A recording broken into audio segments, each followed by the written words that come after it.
मोदी ने कहा था कि कपड़े देखकर पहचानो, तो आरएसएस अन्ना ने कह दिया शेरवानी देखकर पहचानो।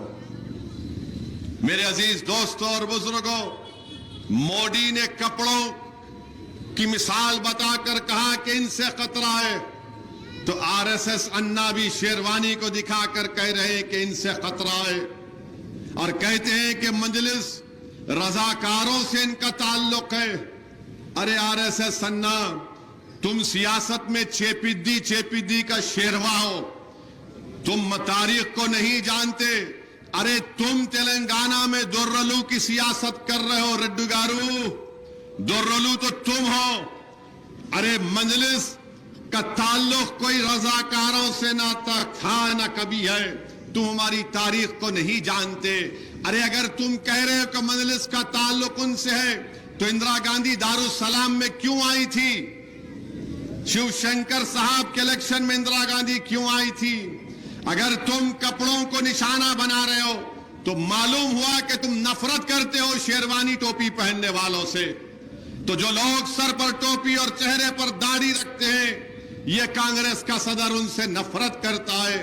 और मुझे यकीन है कि तेलंगाना के असेंबली के इंतखाबात में जिसके सर पर टोपी दाढ़ी होगी, जो कुर्ता पैजामा और शेरवानी पहनता है, वो इस आरएसएस अन्ना को बता देगा कि जो हमारे कपड़ों पर हमला करता है वो यकीनन आरएसएस है, वो संगी है, वो नफरत करता है और हिंदुत्व के एजेंडे को लेकर आगे बढ़ रहा है। अरे तुम्हारे पास बोलने को कुछ नहीं है, तो तुम हमारे कपड़ों पर आ जाते, तो कभी हमारी दाढ़ी पर आ जाते, तो कभी हमारे टोपी पर आ जाते, और उसके बाद होता क्या? हमले शुरू हो जाते, हम पर हमले शुरू हो जाते हैं।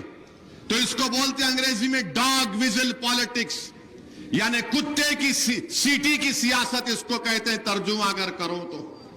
Dog vigil politics, hate politics, ये कांग्रेस का सदर कर रहा है।